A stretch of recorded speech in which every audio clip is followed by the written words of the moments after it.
Hello everyone, welcome to another episode of New to Weeaboo. This is number 129 for August 21st, 2024. I am Nemesis and I'm joined by Alcatraz. Hello. And yeah, a couple things that have happened. Actually, one thing happened while between recording and release last time, which was English voice actress Rachel Lillis had died recently at 46 years old after a battle with breast cancer. Yep. She was the voice of Misty in the original Pokemon dub. Yep. That was a voice that a lot of us kind of grew up with. We also did many other things, including Tenna in Revolutionary Girl, Tenna and whatnot.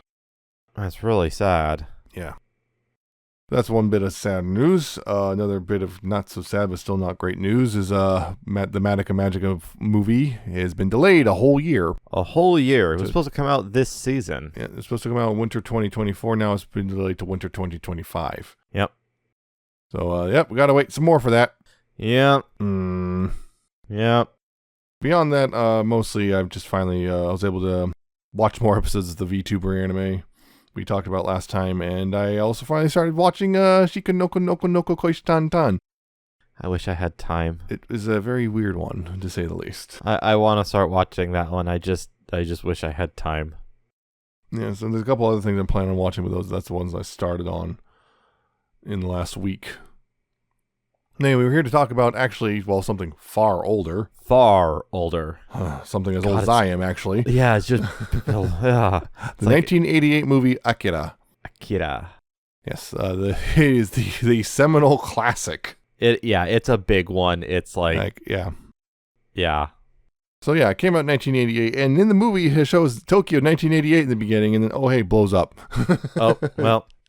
Then we cut to 2019. The far future. Far future 2019. At this point, after World War III, and now Tokyo has been rebuilt as Neo Tokyo. Yep. And whatnot.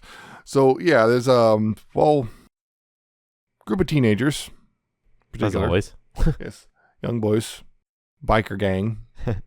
Led by a Kaneda. Shotaro Kaneda. And there's also Tetsuo Shima. Those two are the most important of them. Yep. And also Kaneda has a very special bike, which everyone knows about because it's very iconic and, yeah. Yep. The bike. So, and on top of that, there's also basically a whole bunch of civil unrest because recently there was a tax reform that was very bad that was passed, and people are rioting and protesting and whatnot. And on top of that, Neo Tokyo is becoming increasingly more and more of a police state. Yep. Yeah, so they're doing their thing. They're fighting another biker gang, and they run into a kid? They run into old kid. I like how we both have the same name for him. Yeah, Tetsuo literally runs into him in his bike, and kind of, except he does, but doesn't. Like a barrier's there, and his bike explodes. Anyway, Tetsuo is very injured, and they're all arrested, and Tetsuo's taken into a hospital, but they won't tell him what it is. And then he gets mental powers, and then he goes crazy. He goes crazy and blows everything up. Let's blow things up and fighting, and then Kaneda's trying to stop him, and there's a whole conspiracy about something about Akira. Someone called Akira. It turns out he's dead, actually already. And anyway, kids with mental powers, including Tetsuo, who loses control, and then he's turns into a big, horrific Cronenberg monster, and then Cronenberg monster is a good way. Good, yeah. And then Neo Tokyo blows up. Some of it does. Most of it does. A big chunk of it, yeah. And that's kind of how it ends. And, yeah. At least had a lot of details, but that's a good summary. Do the details, honestly, with this movie, do the details on the narrative really matter? No, because the narrative is only... kind of a mess. Yeah, it's kind of a mess. The narrative is also kind of like, not the point. Well, it supposed is to be the point. I don't know, it's a tough one. Regardless. Yeah, so what happened with that? So yeah. Akira see, that's the thing. I have years of built up how you're supposed to pronounce Akira. it versus how you're actually supposed to pronounce it. Yeah. Because everyone says Akira, but it's Akira. Akira. Right? Akira. So, yeah. It's an adaptation of a manga.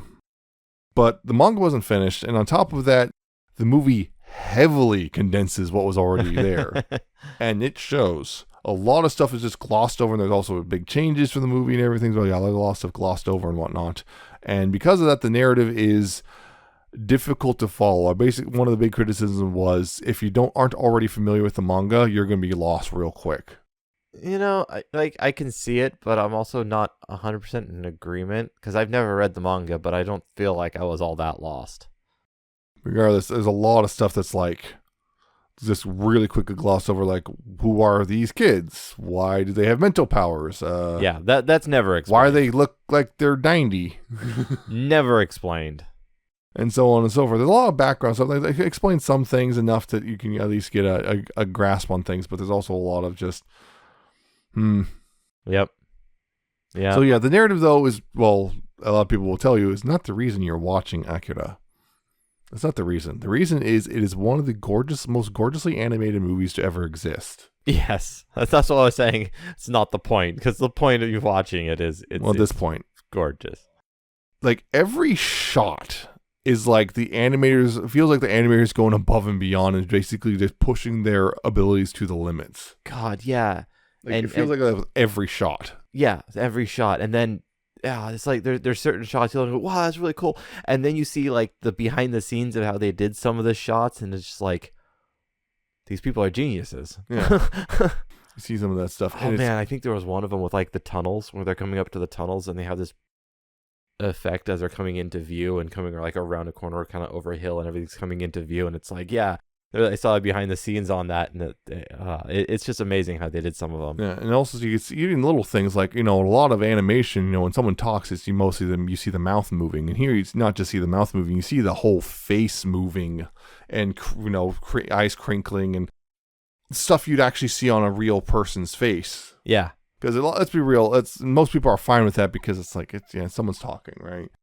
But like, to see basically the whole like cheekbone, like the cheeks moving and everything along with the mouth is very uncommon in animation. Well, yeah, because it's expensive. It's and hard to do. Someone has to draw all of that. And well, the thing of this is the theatrical movie was kind of a big reason why was able to afford that sort of thing. Yep.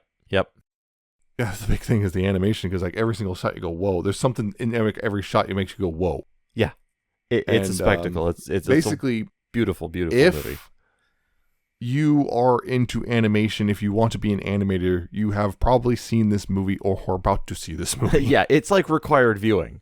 Like, yeah, it's like one of these things. It's like, and on top of just the general gorgeous animation is also a big deal when it comes to like things, like the cyberpunk genre and whatnot. Yeah. Because like this was a very influential movie in many ways. Yep. Post-apocalyptic dystopian cyberpunk. Yeah, cyberpunk was funny enough. I remember way back when I was a kid, there's advertisements for the VHS.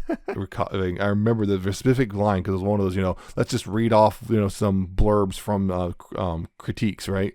And I remember one of the lines was, makes Blade Runner look like Disneyland, Disney World or whatever. It's like, I remember that very distinctly because they're trying to hype up, they're basically trying to hype up how, violent and gory it is or whatever, which it kind of is. It kind of is. It's definitely not something I really want to show little kids.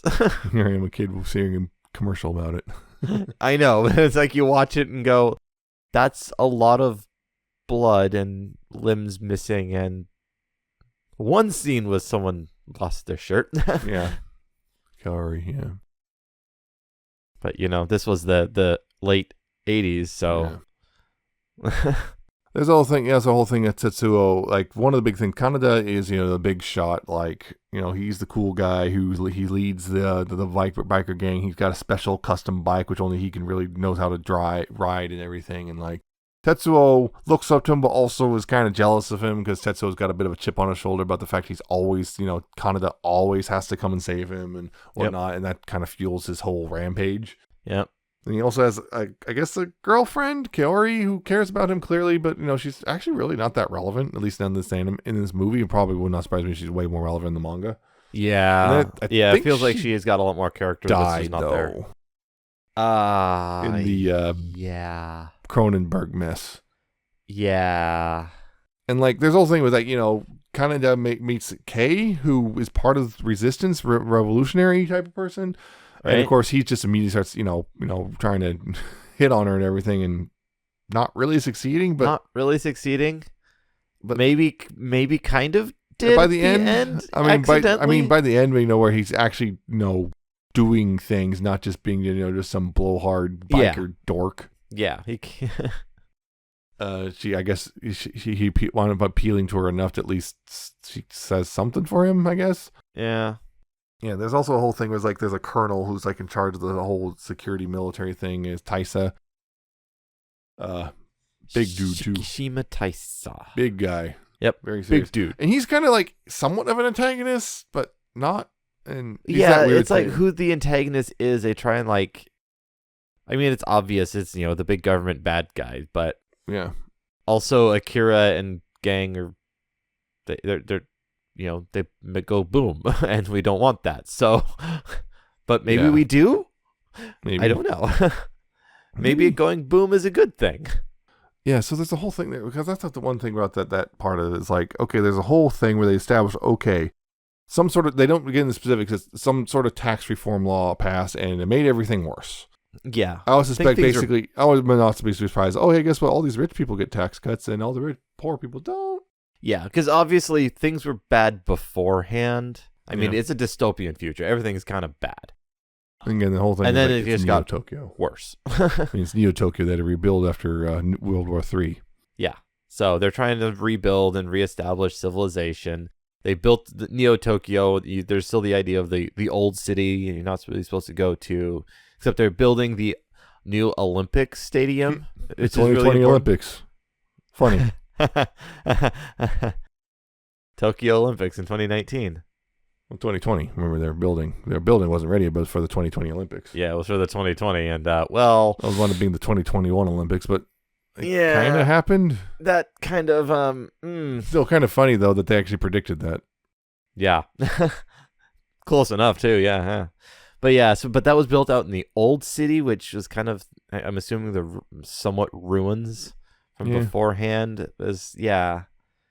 So they're trying to rebuild. It's not a very great civilization, and things were just getting worse, and that's why we have all the revolutionaries coming into play. Well, but yeah, things are not. Well, that's we don't have a lot of those details specifically. We don't know how long that's. Well, clearly this city's been around now, and again at this point, it's been over 30 years since that initial explosion we saw. Yeah, since the initial explosion, and then however long World War III took before they could start rebuilding, and then how long it took to build to that point, 30 years. Yeah. Not very. In the timeline of a city, that's not very long. So they built pretty quick. But I wouldn't be surprised if there was corruption from the get-go. Yeah, regardless, there's a lot of civil unrest, and there's a council. There's the prime minister resigning in disgrace or something, and there's a council now, and Taisha's part of it, but he was basically then there. Oh, hey, by the way, you're being arrested. You're no longer on the council. You're being under arrest now because he was trying to get more money for security stuff, and then he went, no, I'm doing a coup. Yep. No fun. Can't do that. That's illegal. Yeah. So he's just doing a coup, and the thing is, after all said and done, it's we don't really know the state of things anymore. Yeah, we don't, because it's left open-ended. It's great. Yeah, we just don't know, other than Neo Tokyo's in bad shape again. Worse shape. Yeah. It was in bad shape, but now I don't know. But it's one of those, sometimes you got to blow things up to make them get better. Yeah. But yeah, I will say the whole, back end, the story of it's kind of a common trope. The government finds a superpower, some sort of power, and tries to take control of it, and it gets out of hand. Yeah, that's a very common thing, and that's what this one's doing. The way I was reading it, and I have no experience with the manga, so I don't know if the story is different, but it feels almost like the original group of kids with powers was found maybe accidentally, that they had something, but it may have also been an experiment from the get-go. See if they can weird thing. Them. They don't explain that one. There's a montage at the end about the kids, and it's that kind of reveals some things. Yeah, but kind of almost like bringing in orphans. It almost feels like they were orphans that they found, or made. Sometimes they're the same thing. That they were trained, that developing and doing experimentation on, and building out their power. And then old kid got out. Yeah. And then Tetsuo ran into him, and then Boss Baby showed up and brought him back.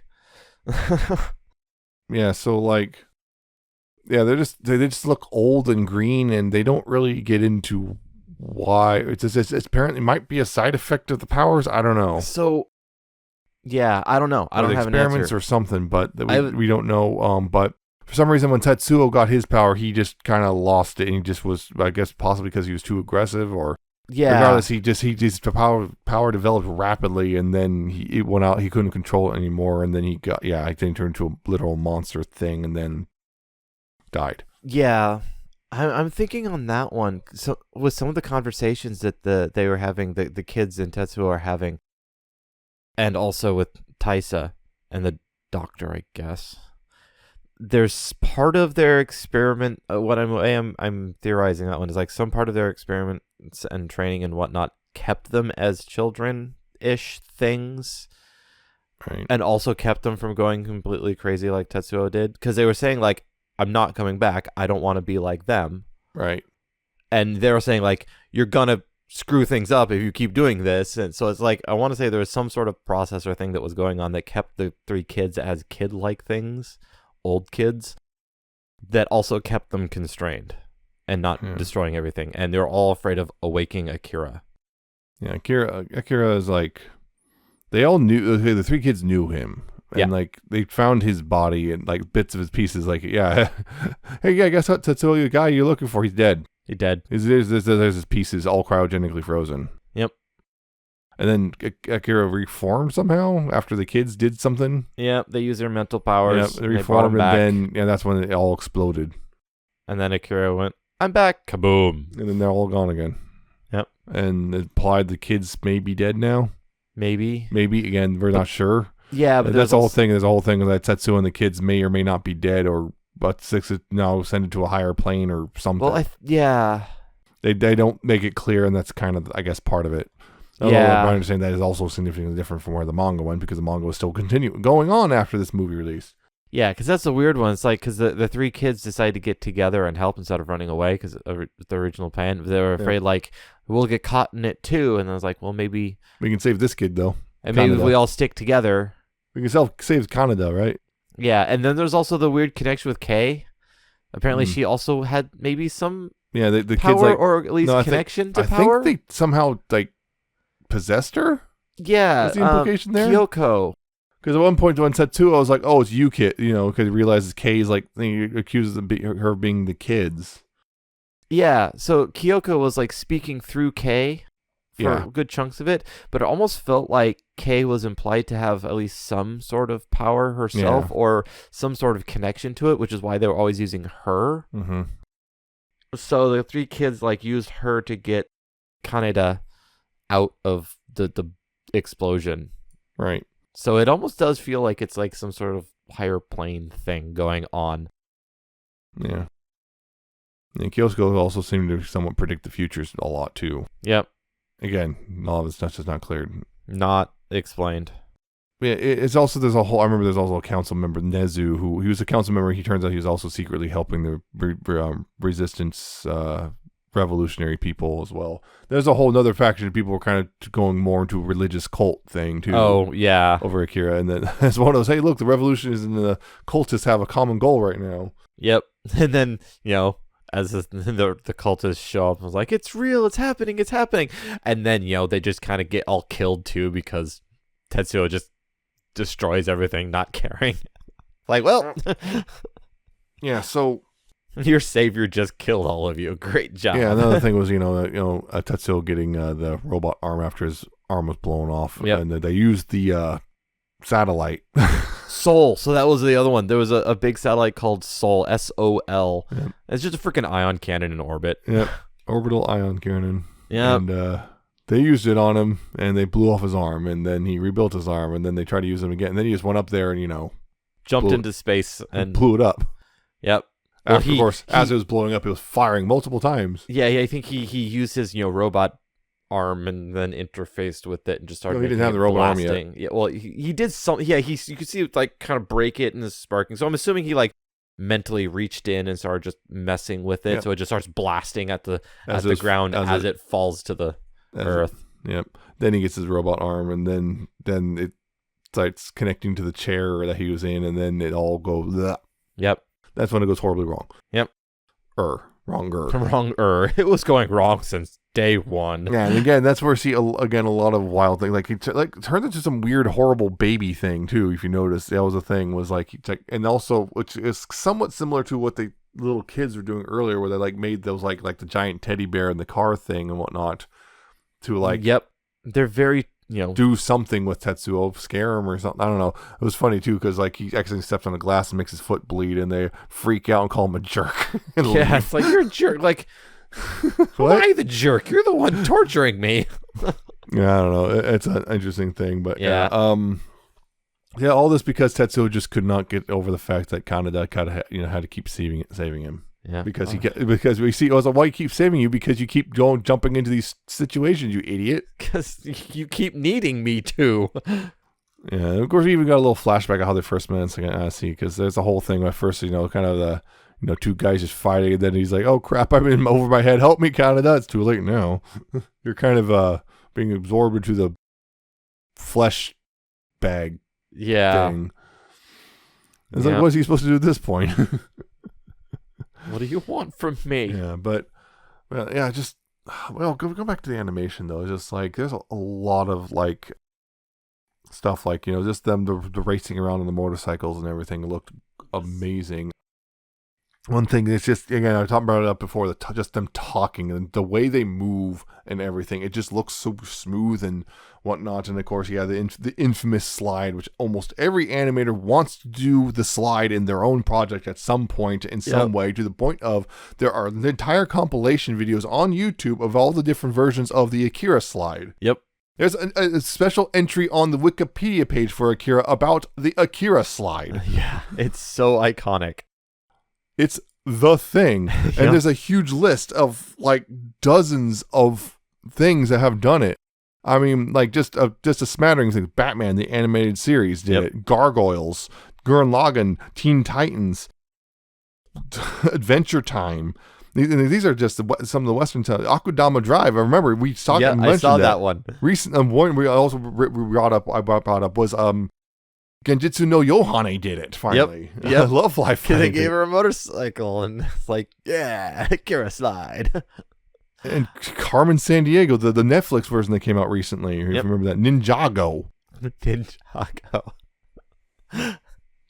Yeah, it just tons and tons and tons of things have done. It's like the Akira slide. If you have, especially in animation, if you're in animation, although I think there's been some live action it's the animation equivalent of the Wilhelm scream. Yeah, basically. Although you can do the Wilhelm scream in animation too. But yeah, it's like you're required to. If you have a two-wheeled vehicle. Even then. Not always just a two-wheeled vehicle. Oh yeah, you can do it with four wheels, but yeah, you don't get quite the I think I've seen people do it with like horses and tough stuff too. Like someone riding a horse and the horse slides and like, all right, sure. Slide on a horse. That's great. That's great. Yeah, I've seen so many different things reference this. Man, I remember back like when Overwatch was good. One of the characters in the first Overwatch that was like I can't remember her name now. She was purple and whatnot. A lot of her like icons that you get were like half of them were Akira references, including the arm on the right throne and such like that. This is just such an iconic anime. It's one of those required viewings. Everyone needs to see it just to see it. Story's a bit messy, yeah, but it's just so foundational in everything else that it does. Yeah, and on top of that, like it does just influence animation, but influence a lot of other things, and just some of the general themes will also influence a lot of things. Yeah, Half-Life was influenced by Akira. I could see that. Yeah.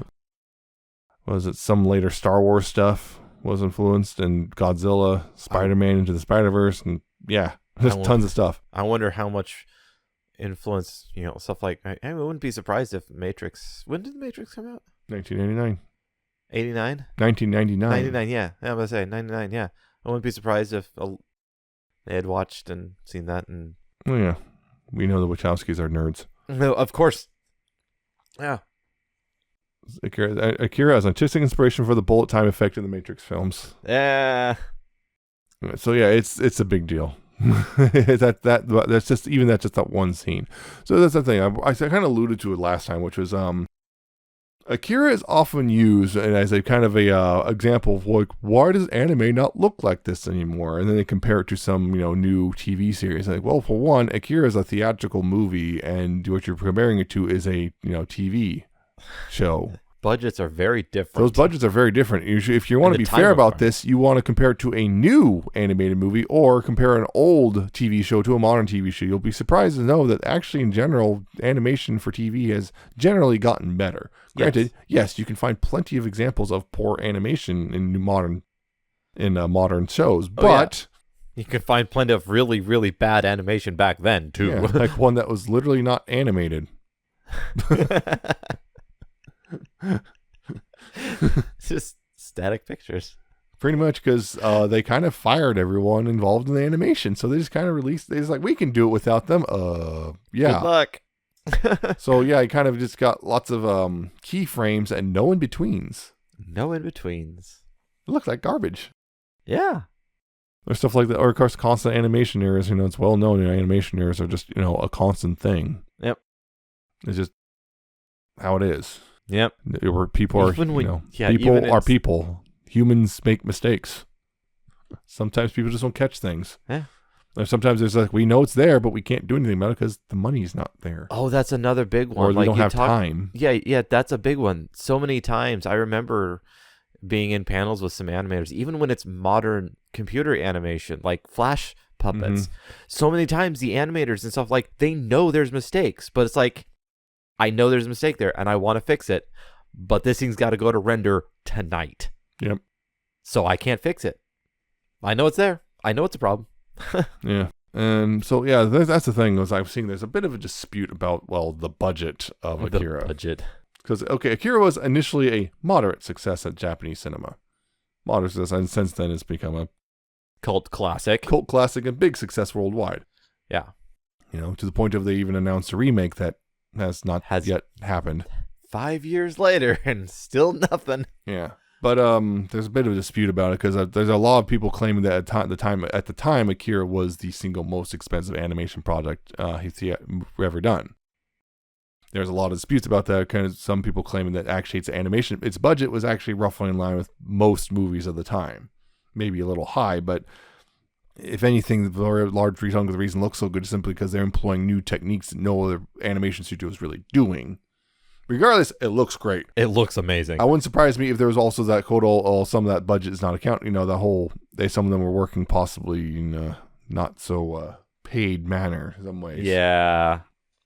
Just going home and finishing it because I want to get this done, or I'm not sure on that. But regardless, I wouldn't be surprised if it was just, because this is also a weird thing, because at the time, in the 80s, Japan was going through quite the economic boom.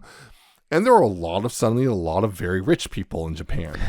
These are people willing to throw around their money at prestige projects like Akira. And because of that, you could just, and often I heard, I'm not sure if this is true or not, that basically with Akira, they were used to go, oh, we need more time. Okay, you're good to go. We need more money. Here's some more money. Go do your thing. Back in the days of the Renaissance, when you would just hire an artist to live in your basement and paint you pictures and sculpt you statues. Regardless, it seemed to just basically, what was the number I saw? I just looked at it. Film's production budget was 700 million yen, at the time $5.5 million. And with the combined product and production advertising budget believed to be 1.1 billion yen, $9 million. At the time, but yeah, there's basically a dispute about some of those figures, though, including from some people who worked on the movie themselves, but these are people who honestly wouldn't know the budget. They just kind of, did what they're told. I just do what I told and I get a paycheck. People were basically, they're just kind of like, I don't think it was that high, but they don't know for sure because they weren't one of the bean counters. But regardless, it cost money. Adjusted for, was it 1.1 billion-ish? 1.1 billion yen at the time. Adjusted for 2014. That even 2014, I'm seeing someone that would have been like 21 billion. That would have been more. Yeah. Yeah. That's a lot of money regardless. That is a TV lot. shows do not have that kind of budget. So yeah, don't make disingenuous comparisons of old theatrical movies and OVAs to modern day television. Yeah. That's ridiculous. Yeah. It is completely. It's apples to oranges. Give you an idea, yeah. That in modern terms, if that $5.5 million money amount I'm seeing is $1988, then it's $15.2 million in today's money. Yeah. For an animated budget for an animated movie. Yeah.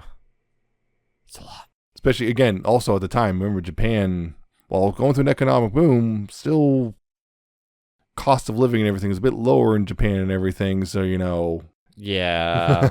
that kind of is also a factor. Remember, Yeah, Tokyo's not exactly a cheap place to live at the moment. Though I think it's actually rent in Japan is actually relatively cheap compared to here. well, right now we're in a In general, it's been like that in general still. But yeah, regardless, in 1987, 1988, Japanese cost of living was much lower than I believe than it was in the U.S. So yeah, when they're throwing around $5.5 million to make a movie, that's a lot of money. It's a lot of money. Yep. So yeah, big deal, but also no disingenuous comparison. Stop that. Stop trying to go, anime used to be good. Like, it's one thing to prefer the art style and stuff. That's subjective opinion. But to go and say, oh, but it was technically better back in the day, and you compare old movies to modern TV shows. Objectively better. It's a very dishonest comparison. It is. It is very If anything, you compare Akira to like the recent Demons Hunter movie. Or was it Demon Slayer? Yeah. Demon Slayer movie, yeah. Yeah. The Demon Slayer movie, and because the Demon Slayer movie was actually very highly praised for its animation. So that's the comparison you make, not, let's compare Akira to, I don't know, Greatest Magician in the Demon's Army. Yeah.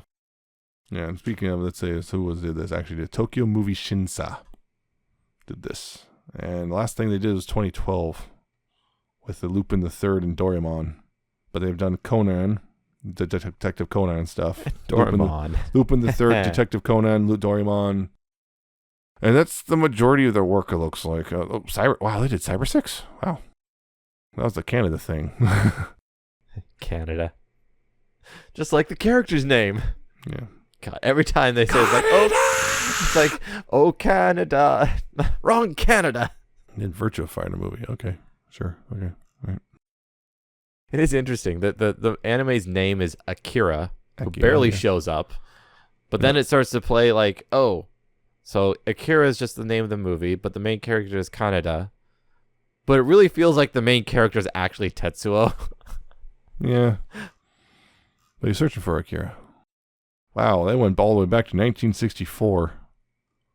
They were around for a while. Yeah, and the last project was 2012, so yeah, I'm guessing they're no longer around. Could be. No, they're still around. Oh.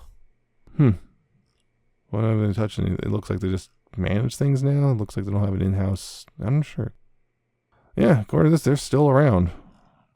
So I don't know why they haven't. I don't know. There's no other stuff listed on any list other than just simply not in-house animation studios anymore. Moomin. Oh, they're owned by Sega. Oh.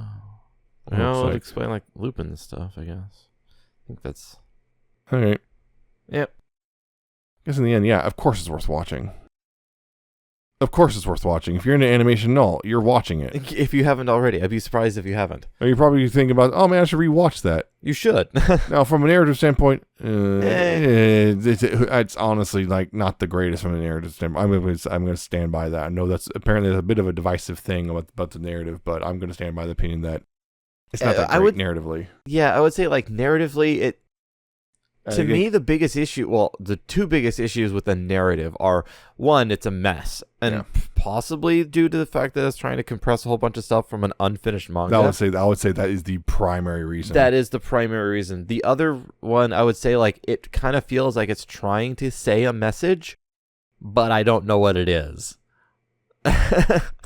Yeah, sometimes that vagueness doesn't help on that. It's like, okay, what is exactly here? Because it also feels like sometimes there's that thing. It's like the revolutionaries are in the wrong because of some reason, but also maybe not. I don't know. Yeah, that's what I'm saying. It's like it feels like it's okay for something to not actually have a message. That's fine. But it feels like it's trying to have a message and say something important. But I don't know what it is. Yeah. So either the problem is that they made it feel like it's saying something when it isn't, or they are trying to say something and they failed to deliver it. Yeah. Both of them are an issue. Could be an issue. Because of that whole, weird adaptation of a manga, it feels also there's a whole... I feel like there's some that's just not quite finished narratively. Yeah, because it wasn't. Yeah. It wasn't. Feels like I'm missing something. Because often you have that feel. They have the feeling. Often throughout the whole thing, you're like, it feels like there's a lot of information here that's supposed to be here and it's not. Yep. Yep. Because that's exactly the case. Yeah. Also, the thing not for children, by the way.